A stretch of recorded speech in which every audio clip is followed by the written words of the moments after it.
with the day's biggest buzzing business news of the day. This is Business at 9 on ET Now. I'm Vikram and a very warm welcome. Let's first bring up the Congress Manifesto. From focus on youth, the right to employment, justice for women, the Congress has released this five-faceted whole manifesto. It becomes the first key party to unveil its vision document, as it were, for the next 5 years. We got a word about the manifesto from the Congress President, Mallikarjun Kharge, as well as the Congress leader, Rahul Gandhi. This is what they had to say at the launch of their manifesto. हमारा ये घोषणा पत्र देश के राजनीतिक इतिहास में न्याय के दस्तावेज के रूप में याद किया जाएगा। राहुल जी के नेतृत्व में चली भारत जोड़ो न्याय यात्रा में 5 पिलर्स पर ध्यान केंद्रित किया गया था। यात्रा के दौरान युवा न्याय, किसान न्याय, नारी न्याय, श्रमिक न्याय और हिस्सेदारी न्याय की घोषणा की गई थी। जहां कहीं भी हम गए, इन न्याय की बात हमने करी थी और इसकी गारंटी भी हमने दी है।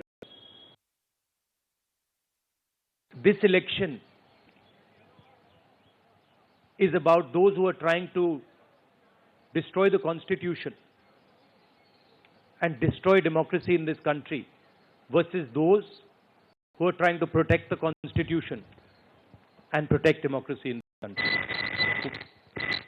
We do believe that it is very important, once this fight is won, that we look after the interests of the vast majority of our people, that India is not run for 2 or 3 large conglomerates, large businesses. To get perspective on the kind of manifesto that has been released by the Congress, we're being joined by Madhavan Narayanan. He is a senior journalist along with Neerja Chowdhury, a political commentator and columnist. Great to have you both with us this evening. To you first, Neerja Chowdhury, tell us if you think there is a first mover advantage over here for the Congress for coming out with a manifesto and being the first large political party to do so. And also, by way of what they put in it, do you think it has what it takes to take on the charisma, the Modi charisma? Look, the manifesto is on expected lines because the points in the manifesto have been articulated by Rahul Gandhi during his recent Bharat Jodo Nyaya Yatra. And at that time also people used to say, this is what is being articulated will ultimately go into the manifesto, which it has done. Now, what is also welcome is, the Congress has been criticized for a lack of narrative to counter Modi charisma, as you say, or the Modi narrative or the BJP narrative. Now, today it's come out. You can agree with it, you can disagree with it, but at least it's come out with a document which tells you A, B, C, D, what the party will stand for, what the party plans to do. And it is, of course, the 5 pillars that Mr. Kharge has talked about, Kisan, youth, workers, women. Women form a very important part of this manifesto. 1 lakh rupees to women of poor families, 50% reservation for women in jobs. So those are very important, significant things. But the general, and of course the caste census, the caste census announcement did not really work in this assembly elections that were recently held. But the Congress seems to be going towards a constituency which has traditionally not been its own, which is the OBC. Now, OBCs, according to 1931 census, were 52%, and we know in Bihar they were 65%, according to the census held by Nitish Kumar. Yeah. And the message they want to send is that if the census is done, then more goodies will come to the OBCs. Naturally, there's a greater demand. And it's about these goodies that I want to ask Mr. Narayanan as well, about the Congress manifesto. The kind of items that you see over there geared towards the social welfare attitude of the Congress, whether we speak about a minimum wage, a 50% quota for women in government jobs, assured apprenticeship to the educated youth, and this constituency that they are trying to cater to with the census. how disparate is it from the BJP's agenda that we've seen in the last two general elections, Mr. Narayanan? Oh, well, I think the way you framed the question, Vikram, makes it a little difficult to answer, because the fact is that it is, as Neerja herself explained, it outlines a vision that is very clearly, we could call left of center, both socially and economically. You know, things like minimum wage and employment guarantee and better prices for farmers, especially MSP, minimum support price law. These are all indicative of an alliance very explicitly stated by the Congress of women, farmers, students. So it's socially a huge demographic shift to the left. And that is very much in contrast from BJP's approach towards not only higher emphasis on national pride and national security and cultural aspects like the Ram Mandir, but also very important, very muscular infrastructure in terms of highways and infrastructure and ports. So ideologically speaking, the Congress is very clearly shifted to the left. And of course, I wrote an article 5 years ago that Congress had begun towards that, but they were saying it in little trickles. Now they've gone bold and big on the qualitative aspects of this. I emphasize the word qualitative because for two reasons. One is that in terms of caste-based census and things like that, they have taken a bolder stance to both please their allies, as well as the fact that this might bring the Congress an inch closer to trying to bounce back in the Hindi belt state against a very strong position, especially in Bihar. But I would like to draw your attention also to some of the quantitative aspects and legal aspects of the manifesto. I would have expected the Congress to, given it's talking about BJP abusing the Prevention of Money Laundering Act, I would have expected Congress to be much more bold in trying to see whether draconian laws need to be repealed altogether or not. From what I understand, they are wishy-washy on this issue and are being vague in the promises. That's the case. Yes, absolutely. But if you believe that the Congress has gone left of center, and Neerja Chowdhury do weigh in on this, is there a need to have a common platform if the Congress is going to speak the same voice as the opposition alliance, the bloc that has been created? How important was it for them to be a little wishy-washy on some of the issues that Mr. Narayanan is pointing out? Will be with the India Bloc Alliance partners. For instance, caste census, certainly the RJD will be for it. Certainly the DMK is for it. So its allies will be by and large, yes, for certain things. But I agree, the Congress has gone back to its old stand. I would even go to the extent of saying maybe even before 1991, when it went in for liberalization and opening up of the economy. Because in 2004, remember, talked about a manifesto for Aam Aadmi. It had fought shy of using the word it used to use, the poor of India, because poor had a connotation with socialism and the country was moving away from it. So it is now very openly talking about the poorest sections, you know, the lower down, as I said, the OBCs, which have never been, except occasionally say in Karnataka when Mrs. Gandhi and Devraj Arts was there as chief minister and Mrs. Gandhi had won from Chikmagalur in 1978.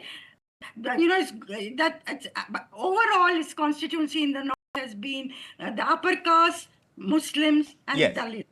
This is a new concept. Whether it's going to work with the Congress remains to be seen. But like Mr. Narayanan is pointing out, overall, this is Rahul Gandhi's manifesto with clearly his stamp on it, even as Mr. Madhavan at the committee. No, that is true.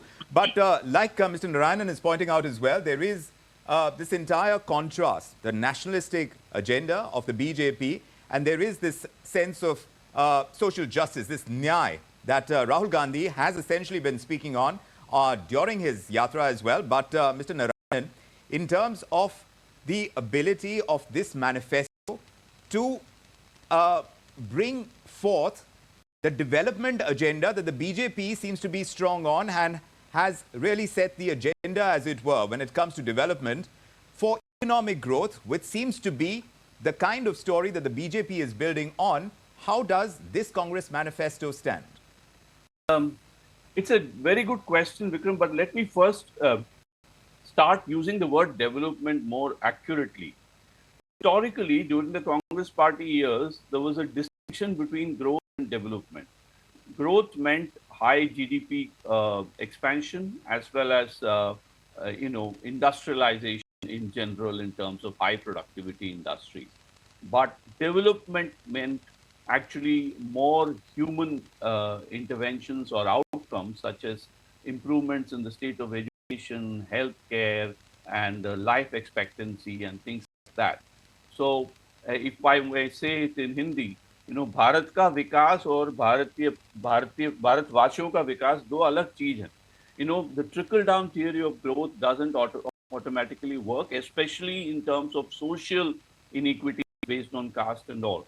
So, to that extent, the Congress approach to development is more towards the human side, focusing on the people who can touch and feel what is development. Right. Whereas the BJP has used the word development in a very broad-based macro sense. Yes. A lot of emphasis on geopolitics, national pride, and all that. Right. They're not even, whereas Congress, if you go back, I want to bring to your viewers the attention of the fact that even in 1956, when Nehru passed the so-called Avadi Resolution, it was for the socialistic pattern of society. Right. And even industrialization was supposed to create jobs. Right. And then 1969, we know that nationalization of banks took place, and then the Monopolies Act was passed.